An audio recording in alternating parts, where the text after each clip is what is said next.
President says we're gonna sell more domestically. Who are we gonna sell it to? The buyers are not there. It's, farmers, we're facing so much uncertainty now. Farmers have to deal with weather. Whether we don't, that's always a big uncertainty. We don't need the uncertainty from our United States government throwing this another thing on our plate. It's also destroying our relationship on trading partners around the globe. It's not only this time it's Canada, Mexico, and China. He's talking about the EU and retaliatory tariffs. The other countries are already going to put them on. We do that. Where does this stop? If we go tit for tat, how much more damage is going to be done? President, he followed his tweet the other night with farmers have fun. This is a farmer's livelihood. This is not a game. Alyssa.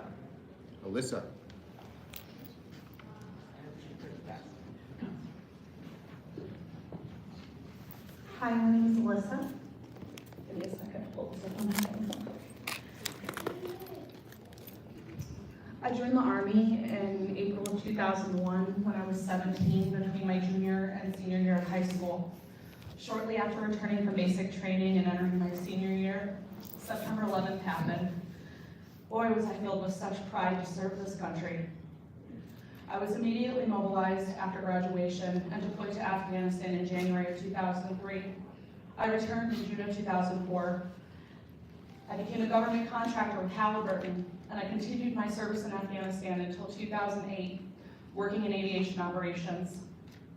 That's when I decided to return home to New York to start a family and get a college degree. I graduated magna cum laude from Niagara University, and I began working in schools in 2013. In 2017, I became very ill. I was too sick to work. In late 2018, I was diagnosed with a very rare adrenal cancer, probably caused by burn pits and toxic exposure. Finding out I was permanently and totally disabled was very depressing for me. I have always worked since I was 14. I always knew that I wanted to go back to work. I took several years to treat my cancer and regain some of my health. In December of 2023, I applied to work at the VA Education Department as a file clerk. In January of this year, my production was 200%, and my quality evaluations were 100%. I worked until this last Tuesday, when my boss and myself were not even notified about my layoff. I was just locked out of my computer. I gave up my Social Security disability payment to return to work for less than $500 a month. My story is not unique. Many disabled veterans are newly hired by the VA. I'm here to ask people to support disabled veterans working in the federal government. Federal jobs are some of the few that will accommodate our disabilities. We need these jobs for purpose. We need them to connect with our battle buddies and to support veterans as they get the benefits that they so justly deserve. In my opinion, supporting veterans should not be a political issue. Every American who enjoys the freedom and is thankful to veterans for their sacrifices should be in support of their employment. I am asking for the dignity of employment and accommodations for the disabilities caused by our service. Thank you.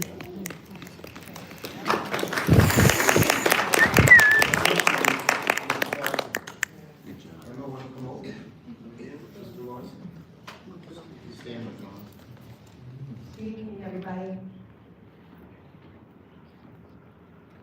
I'm here just to put a face and a story behind NIH funding and how it's helped Emma tremendously. At a year and a half, she was diagnosed with spinal muscular atrophy. It's the #1 genetic cause of death in infants. At the time of her diagnosis, there was no treatment, no cure, there was nothing. There's nothing that we can do at the time.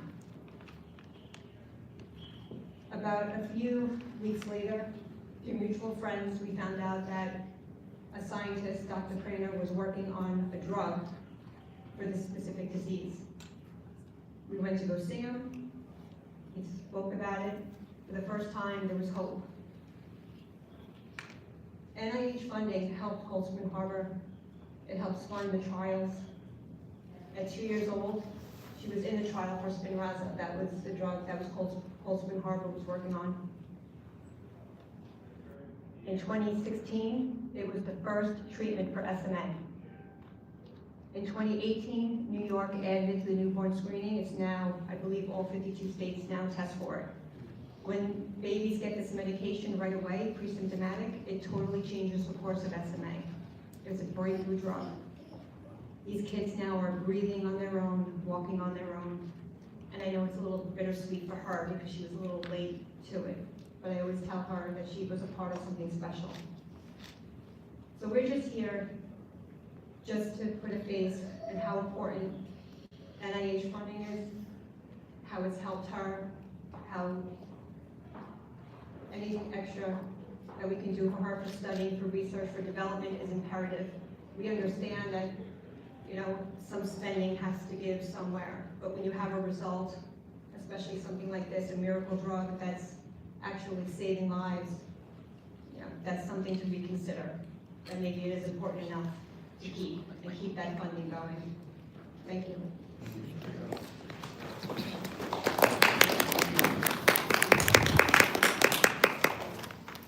Okay, I think Katie is next with our response. Missal, come up here. Thank you. Thank you for that beautiful story.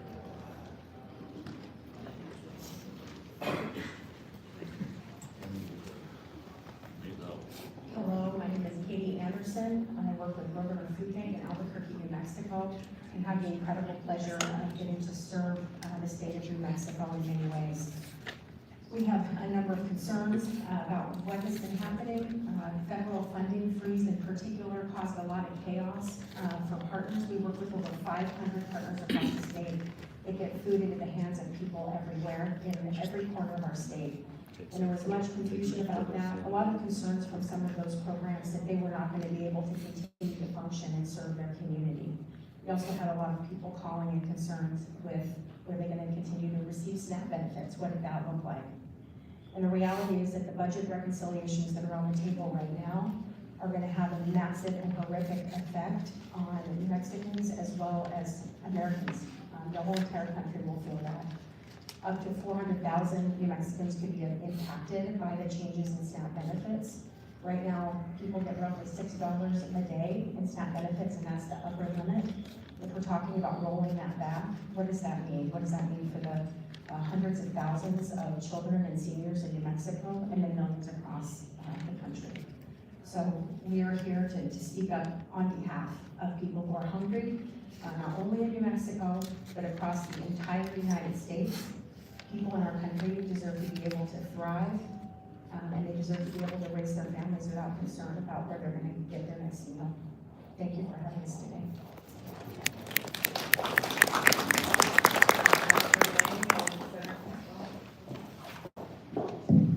Thank you. I'm a cancer surgeon and researcher, and I'm here to plead against the proposal to cut indirect costs from the average 50% to 15%. That's the money that or funds that the institutions that house all these researchers pay for all of their infrastructure.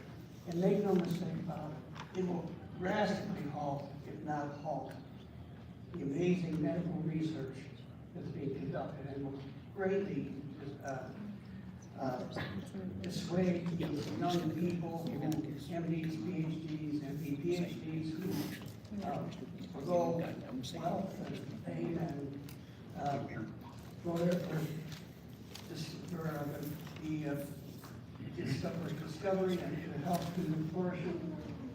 We'll lose a whole generation of researchers.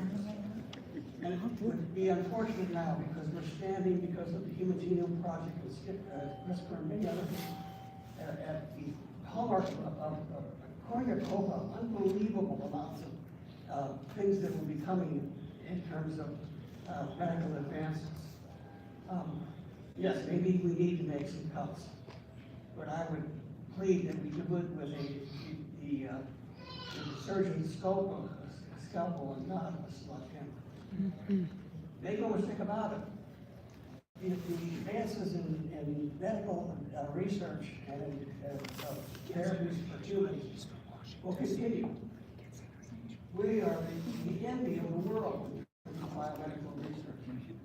We won't be if this kind of thing happens. Research will continue, and we'll be taking a back seat. But I'm pleading that we think carefully about this tree of unbelievable research. Yes, prune branches, but don't take a chainsaw and cut down the whole tree. It's very hard to grow back. Thank you.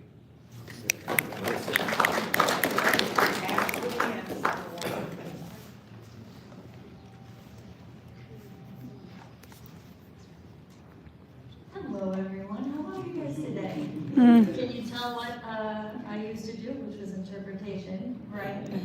I like talking to people. My name is, thank you, Senator Werner. Can you hear me? Yeah. Okay. Don't worry about it. Yeah. Okay. Why? There you go.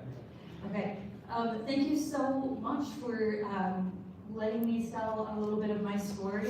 As I said, my name is Ashley Renali. I am from, well, where I reside, my community, my home is in Fredericksburg, Virginia. I was one of the 1,000 National Park Rangers that were fired during February 14th, that purge. I am not unique in terms of being a wonderful human being that was dedicated, right, to this park. Formerly, for 15 years, I was a teacher. I worked 2 jobs. I decided I really wanted to pursue National Park Service full time, and then I got it. And it was like winning the lotto. These positions are very, very rare and hard to get into. I had made it, I had made my dream. This happened to me and it was taken from me. I had exemplary reviews from my direct supervisors. My service with the federal government, my evaluations have all been so excellent. The same with my colleagues. I wanted to show my hat because they are with me today. There are 3 other people that used to work at Fredericksburg, Spotsylvania. They weren't fired from there, but we know each other. So just in my own personal circle, I know 3 people: Helen Dew, Avery Lentz, Maddie Hollis, who can't be here today, but they are with me in spirit. Thank you very, very much for giving me an opportunity to talk to you about my beautiful city, which is also being deeply affected by the cut to the economy. Our park is the reason why there is a built-up downtown in Fredericksburg. It brings in tourism dollars. I have walked around, canvassed all of the little stores in the area. Their business has been cut in half. It does not just affect me, my friends, the 1,000 other park rangers. It affects my community. I am a Fredericksburg. It's a magical place, y'all. I am a Fredericksburg through and through. That is my home. I love it so, so much. I am so grateful, Senator Werner, who has immediately been an extremely kind human being and reached out to me and made me feel like a person. These 1,000 other people don't have voices right now. I am somebody because Werner reached out and made me a person. We are all people. National Park Service workers have dreams to have these jobs. It's a labor of love. I know I'm talking too much. Thank you. Thank you so much for letting me talk. I know. I was like, I can't. Here we are in center. Very nice job. Stop, don't look at me. Hi everyone, my name is Childers. I'm one of the 1 Americans that identified with the folklore on this way. Cutting the Bennet of Colorado will hurt billions and billions of lives. It's supporting disabilities supports America. It is able. As we grow, so does America. Caregiving is not pink collar work. It is American work. As we can thrive with right support, we can have jobs. We can live in the community. If we want to save money, keep people with disabilities in their homes, in the community. It's cheaper to raise a son or daughter in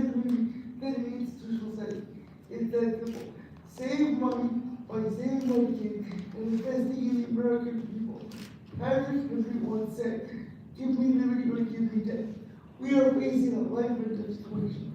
You come and give, people will not be sensible, which is life, which is death.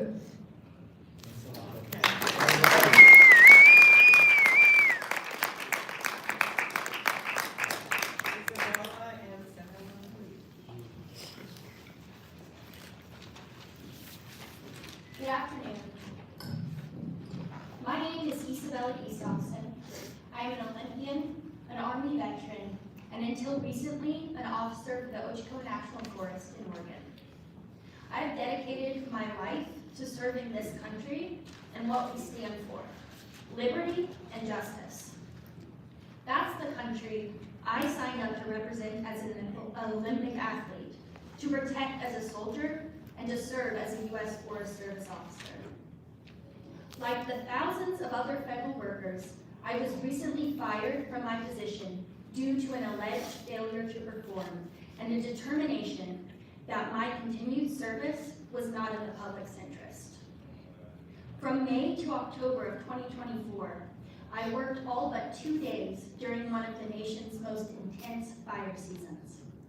I sacrificed sleep, personal time, and holidays to ensure the public had timely, accurate, and life-saving information.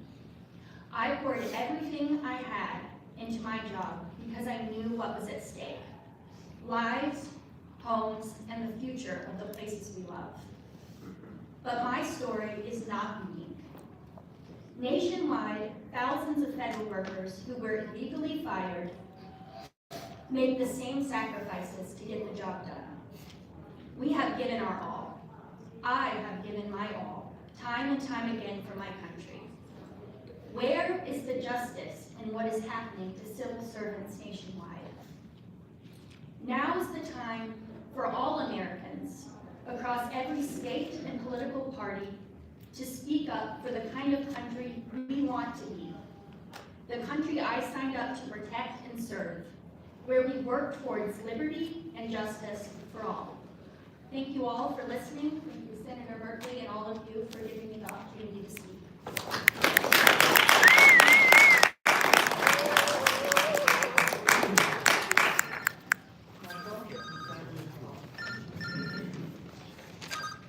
Good afternoon.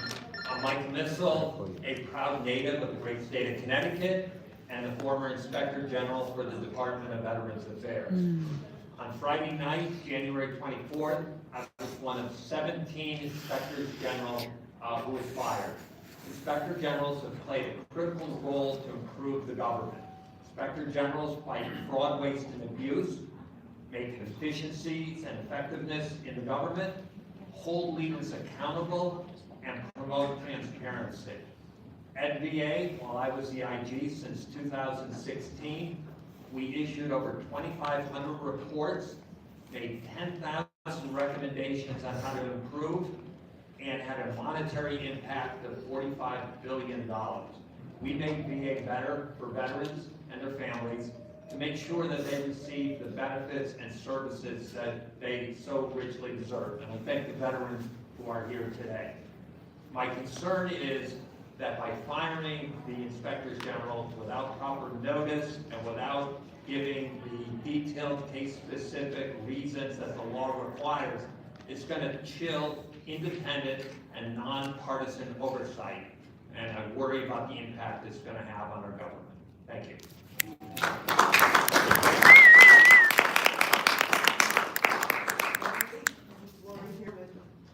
They're running late. They're running late. Okay, so we're on to Jamie Werner. Is that?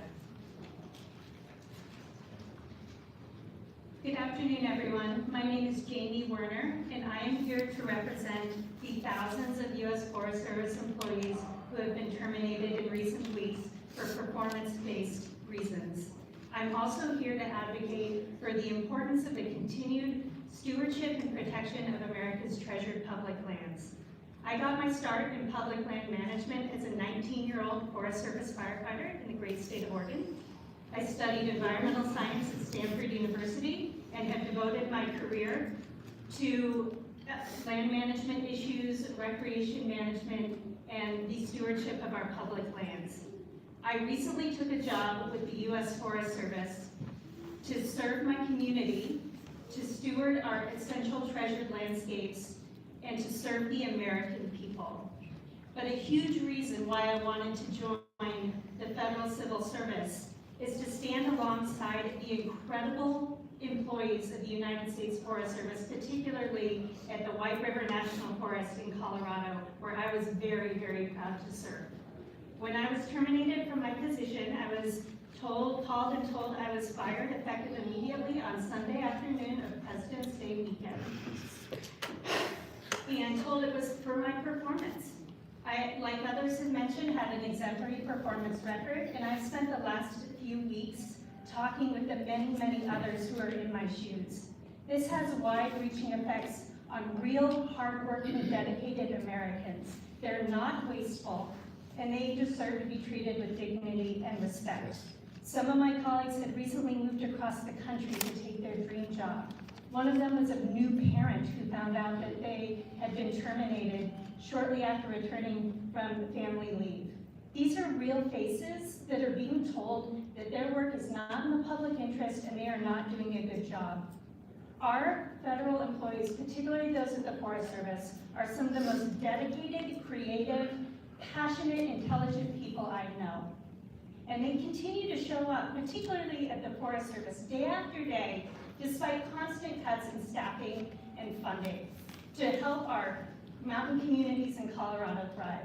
I'm also deeply concerned about the future of the beloved recreational experiences on our public lands.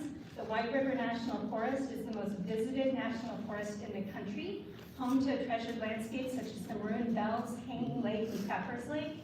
And what this comes down to me is the human experience. So many Coloradans use the natural world and our national forests to cope with the harsh realities of daily life. And what this comes down to is what memories are going to be lost if no one is there to steward that land. We are at a risk of losing a fundamental aspect of what makes America America, and those are our treasured public lands. So to all, not just the Forest Service employees, but to all the terminated civil servants out there, just know, I know a lot of you feel alone right now, and I think that's intentional. But your work is important, you are exemplary at doing it, and you deserve to be treated with dignity and respect. Thank you. Said she's running, I'm voting. Sounds like making me cry. Good afternoon, everyone. My name is Kaine. I live in Fairfax, Virginia. I served in the United States Army. While attached to the 5th Special Forces Group, I ensured the transport of personnel, equipment, and supplies in and out of the country. After the Army, I was given the opportunity to continue serving my country with the FAA as the Executive Assistant to the Director of Safety. When 67 lives are claimed in a tragic event, such as the one that occurred recently here in PCA, followed by reports of hundreds of layoffs at the FAA, it's not very reassuring for those who rely on us to keep them safe, which has led to many people questioning the safety of our airspace. However, in the wake of the recent events, our administration decided to move forward with the firing of hundreds of FAA employees, including myself. And I was actually considered an essential employee who was expected to report to work even in the event of a government shutdown. While the United States of America has the safest airspace in the world, that just doesn't come by chance. It's thanks to all of the hardworking and dedicated employees at the FAA. I would like to strongly encourage our administration to stop the cuts at the FAA to help rebuild the confidence back into the American people and to preserve an already struggling workforce. Cutting costs should never come at the expense of safety, especially when it comes to the system we all rely on.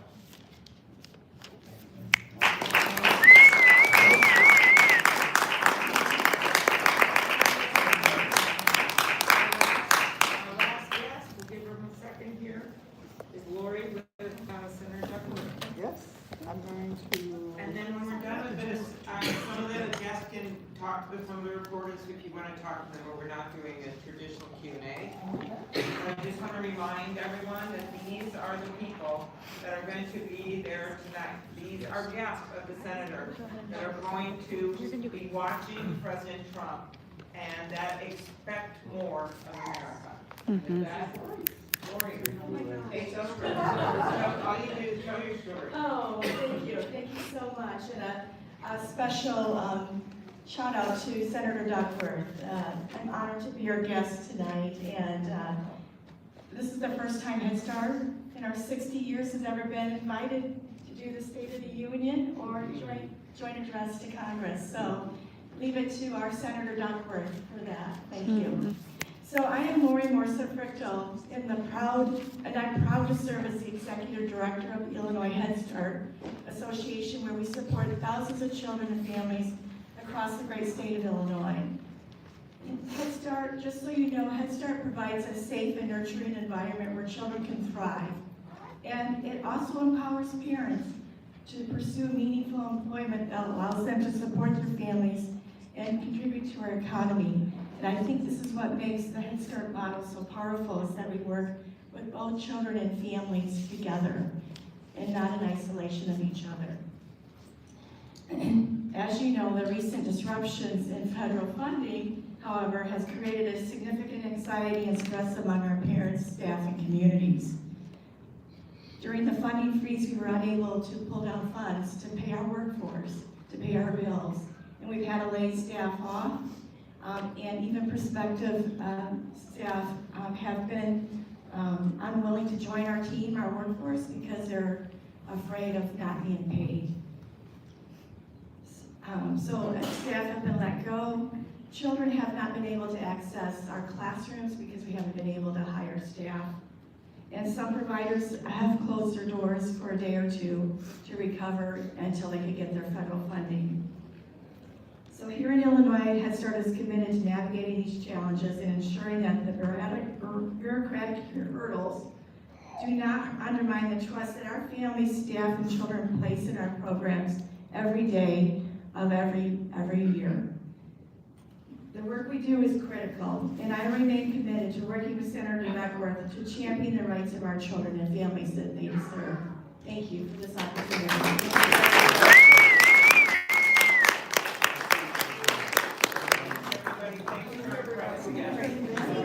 Thank you. Wow, that was incredible.